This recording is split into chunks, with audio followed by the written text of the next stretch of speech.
देश में कोरोना महामारी के 12 से 14 साल की उम्र के बच्चों के लिए चलाए गए टीकाकरण अभियान के तहत पहले दिन 2.6 लाख से ज्यादा किशोरों ने वैक्सीन की पहली डोज ली है। इस आयु वर्ग के लिए कोविड-19 टीकाकरण तब शुरू हुआ जब देश ने राष्ट्रीय टीकाकरण दिवस मनाया। इस बीच स्वास्थ्य कार्यकर्ता, अग्रिम पंक्ति के कार्यकर्ता और 60 वर्ष से अधिक उम्र के लाभार्थियों की पहचान पर एहतियाती खुराक लगाई गई है। अब तक देश में 2.15 करोड़ से अधिक लोगों को एहतियाती खुराक लगाई गई है।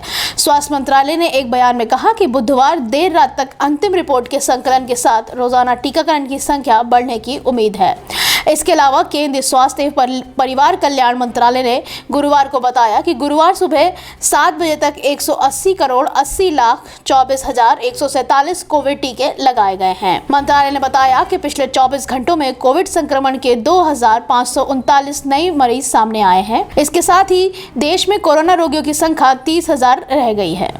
अगली खबर, 5 राज्यों में कांग्रेस के बड़ी हार के बाद G23 यानी पार्टी के असंतुष्ट नेताओं की सक्रियता तेज हो गई है। इस कड़ी में शक्ति प्रदर्शन करते हुए कांग्रेस के 18 नेताओं ने बुधवार शाम दिल्ली में गुलाम नबी आजाद के आवास पर G23 बैठक में भाग लिया। ये असंतुष्ट समूह तब सामने आया जब 23 वरिष्ठ नेताओं ने 23 अगस्त 2020 को कांग्रेस अध्यक्ष सोनिया गांधी को पत्र लिखकर पार्टी के पुनरुद्धार को सुनिश्चित करने के लिए सभी स्तरों पर पूर्णकालिक नेतृत्व और चुनाव की आवश्यकता पर बल दिया था। दिलचस्प बात यह है कि मुकुल वासनिक, मिलिंद देवड़ा, अरविंद सिंह लवली और अजय सिंह जो इस पर हस्ताक्षर करते थे वे कल की बैठक में अनुपस्थित थे। दूसरी ओर वाघेला जो कांग्रेस के सदस्य भी नहीं है और गांधी परिवार के वफादार मणिशंकर अय्यर ने विचार विमर्श में भाग लिया। बैठक के बाद जारी एक बयान में G23 ने सोनिया गांधी, राहुल गांधी या प्रियंका गांधी वाड्रा की स्पष्ट रूप से आलोचना करने से परहेज करते हुए पार्टी से सामूहिक और नेतृत्व अपनाने का आह्वान किया है। G23 ने कांग्रेस के 2024 के लोकसभा चुनाव में भाजपा का विकल्प बनने के लिए समान विचारधारा वाली ताकतों के साथ बातचीत शुरू करने का भी आग्रह किया है। अगली खबर, विधानसभा चुनाव में मिली जीत के बाद यूपी में कार्यवाहक मुख्यमंत्री योगी आदित्यनाथ हर साल की तरह इस बार भी अपने गृह नगर गोरखपुर में होली पूरे विधि विधान से मनाएंगे। योगी आज शाम को होलिका दहन और गुरुवार को भगवान नरसिंह होलिका उत्सव शोभा यात्रा को करेंगे। इसके लिए योगी आदित्यनाथ 3 दिवसीय दौरे पर आज शाम गोरखपुर पहुंचेंगे। हर साल रंगों से सराबोर गोरक्ष पीठ के मुखिया भगवान सिंह नरसिंह रथ की सवारी करते हैं और नरसिंह शोभा यात्रा के दौरान बिना किसी भेदभाव के सभी को होली की शुभकामनाएं देते हैं। महंत दिग्विजयनाथ और महंत अवैधनाथ योगी के बाद पीठ के मुखिया योगी आदित्यनाथ सामाजिक समता के आंदोलन को आगे बढ़ा रहे हैं। मंदिर सचिव द्वारिका तिवारी ने कहा कि नरसिंह शोभा यात्रा के नाम भगवान नरसिंह के नाम पर रखा गया है, जिन्होंने राक्षस राजा हिरण्यकश्यप का वध किया था, जिसकी शुरुआत 1945 में योगी के गुरु महंत अवैधनाथ की पूर्ववर्ती महंत दिग्विजयनाथ ने की थी और तब से ये आज तक की परंपरा जारी है। इस अवसर पर योगी आदित्यनाथ एक मोटर चालित रथ पर यात्रा शुरू करने से पहले धूप का चश्मा और एक रेनकोट पहनते हैं। यात्रा शहर की तंग गलियों से होते हुए व्यस्त सराफा बाजार से होकर गुजरती है, जहां स्थानीय लोगों द्वारा रंग और गुलाब की पंखुड़ियां से उनका स्वागत किया जाता है। अगली खबर, बॉक्स ऑफिस पर धूम मचा रही विवेक अग्निहोत्री के निर्देशन पर बनी फिल्म द कश्मीर फाइल्स सियासत का मुद्दा बनी हुई है। आमजन के साथ साथ नेताओं ने भी फिल्म पर प्रतिक्रिया सामने आ रही हैं। वहीं कई राज्यों में कश्मीरी पंडित पर हुए अत्याचार पर बनी इस फिल्म को टैक्स फ्री कर दिया है। मध्य प्रदेश और छत्तीसगढ़ के मुख्यमंत्रियों ने बुधवार को यह फिल्म देखी और प्रतिक्रिया भी दी है। मध्य प्रदेश के मुख्यमंत्री शिवराज सिंह चौहान बुधवार रात अपनी पत्नी साधना सिंह, कैबिनेट मंत्री विश्वास सारंग और मोहन यादव के साथ फिल्म देखने पहुंचे थे। फिल्म देखने के बाद उन्होंने इसे एक शानदार फिल्म बताते हुए निर्देशक विवेक अग्निहोत्री की तारीफ भी की है।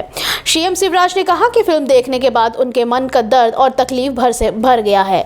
वहीं इस फिल्म देखने के बाद छत्तीसगढ़ के मुख्यमंत्री भूपेश बघेल ने कहा कि अभी कश्मीर फाइल्स देखकर लौटा हूं। फिल्म में दिखाया गया है कि बीजेपी की संयोग से चल रही सरकार ने कश्मीरी पंडितों को रोकने का प्रयास नहीं किया था, बल्कि उन्हें जाने को कहा था। वहां सेना नहीं भेजी गई थी। पूर्व मंत्री स्वर्गीय राजीव गांधी ने जब लोकसभा का घेराव किया तब सेना भेजी गई। अगली खबर, फिल्म अभिनेत्री और मथुरा से सांसद हेमा मालिनी ने काशी विश्वनाथ मंदिर की तर्ज पर गोवर्धन, बरसाना और वृंदावन के मंदिरों में भी सुविधाएं देने की मांग की है। मथुरा से भाजपा की लोकसभा सांसद हेमा मालिनी ने बुधवार को प्रधानमंत्री नरेंद्र मोदी से मुलाकात कर इस मांग को लेकर एक पत्र भी सौंपा है। हेमा मालिनी ने प्रधानमंत्री मोदी से मांग की कि वाराणसी के काशी विश्वनाथ मंदिर की तरह ही गोवर्धन के श्री गिरिराज जी धान घाटी मंदिर, बरसाना के श्री जी मंदिर और वृंदावन के श्री बांके बिहारी मंदिर को उचित व्यवस्था की जाए। सुविधा सुविधा मुहैया कराई जाए। प्रधानमंत्री नरेंद्र मोदी से मुलाकात के दौरान यह मांग पत्र सौंपते हुए तस्वीर ट्वीट कर हेमा मालिनी ने कहा कि मैंने माननीय प्रधानमंत्री नरेंद्र मोदी को पत्र सौंप कर वाराणसी के काशी विश्वनाथ के समान ही गोवर्धन के श्री गिरिराज जी दान घाटी मंदिर, बरसाना के श्री जी मंदिर और वृंदावन के श्री बांके बिहारी मंदिर में उचित व्यवस्था कराने का अनुरोध किया है। ये सभी मथुरा जिले में है। आपको बता दें कि उत्तर प्रदेश विधानसभा चुनाव के दौरान मथुरा एक बड़ा चुनावी मुद्दा बन गया था। मुख्यमंत्री योगी आदित्यनाथ के साथ साथ भाजपा के तमाम बड़े नेता चुनावी मंचों से अयोध्या और काशी की तर्ज पर मथुरा का भी विकास करने का वादा किया करते थे। स्थानीय सांसद हेमा मालिनी द्वारा प्रधानमंत्री मोदी से ये मांग करने ये साफ नजर आ रहा है कि मथुरा जिले के तमाम बड़े और लोकप्रिय मंदिरों का विकास भाजपा का एक बड़ा एजेंडा बन चुका है। अगली खबर, प्रवर्तन निदेशालय ने गुरुवार को पश्चिम बंगाल की मुख्यमंत्री ममता बनर्जी के भतीजे अभिषेक बनर्जी और उनकी पत्नी रुजिरा को कोयला ब्लॉक आवंटन घोटाले की जांच में शामिल होने के लिए तलब किया है। एजेंसी ने बनर्जी और उनकी पत्नी को 21-22 मार्च को जांच में शामिल होने को कहा है। अभिषेक बनर्जी ने 6 सितंबर 2021 को ईडी अधिकारियों के सामने अपना बयान दर्ज कराया था। करीब 6 घंटे तक उनसे पूछताछ की गई, लेकिन जांच एजेंसी संतुष्ट नहीं हुई, इसलिए उन्होंने अपनी पत्नी के साथ फिर तलब किया गया है। सितंबर 2021 में दंपति ने अपने वकील के माध्यम से ईडी के सामन के खिलाफ दिल्ली उच्च न्यायालय के समक्ष एक याचिका दायर की थी, लेकिन उनकी याचिका को अदालत ने 11 मार्च को खारिज कर दिया था। दंपति ने अपनी याचिका में कहा कि वे पश्चिम बंगाल में निवास करते हैं। उन्होंने इस आधार पर राहत मांगी है। ईडी की ओर से पेश सॉलिसिटर जनरल तुषार मेहता ने उनकी दलील को चुनौती दी थी। उन्होंने अदालत को बताया कि ईडी पीएमएल के तहत किसी क्षेत्र की सीमित नहीं है। इस मामले की जांच सीबीआई और ईडी कर रही है। दोनों एजेंसियां समांतर जांच कर रही हैं। सीबीआई का मामला पिछले साल नवंबर में दर्ज किया गया था। अगली खबर, उत्तर प्रदेश विधानसभा चुनाव में समाजवादी पार्टी की हार के बाद सपा अध्यक्ष अखिलेश यादव भारतीय जनता पार्टी पर बेईमानी से जीत हासिल करने का आरोप लगा रहे हैं। पहले इलेक्ट्रॉनिक वोटिंग मशीन के जरिए धांधली का आरोप लगाने वाले अखिलेश यादव अब भाजपा पर पैसे बांटकर वोट हासिल करने का भी आरोप लगाया है। सपा अध्यक्ष और पूर्व मुख्यमंत्री अखिलेश यादव बुधवार को बाराबंकी की कुर्सी विधानसभा सीट पर समर्थन के लिए पहुंचे थे। यहाँ कुल्हड़ वाली चाय पीते हुए उन्होंने कुछ समर्थकों से बातचीत भी की, जिसका वीडियो वायरल हो रहा है। इसमें अखिलेश यादव भाजपा पर बेईमानी से जीतने का आरोप लगाते हुए गांव वालों से पूछते हैं कि उन्हें कितने पैसे दिया गया था। वीडियो में अखिलेश यादव के हाथ में कुल्हड़ वाली चाय से लेकर हंसते हुए दिखा, पैसा भी बांटा, पैसा बांटा, गांव में कितना, हमें जब बता दो, हम जीत जाएंगे नहीं लखनऊ में। इस दौरान कुछ सपा समर्थक कहते हैं कि उन्हें सबको वोट दिया, लेकिन बीजेपी की जीत हो गई, बेईमानी हो गई। इस पर अखिलेश कहते हैं कि बहुत जगह ऐसा हुआ है, लखनऊ में भी। अगली खबर, भारत में एक दिन कोविड-19 के 25,000 नए मामले सामने आने के बाद देश में कोरोना वायरस संक्रमितों की संख्या बढ़कर 4 लाख से अधिक हो गई है। वहीं उपचाराधीन मरीजों की संख्या घटकर 30,000 ही रह गई है।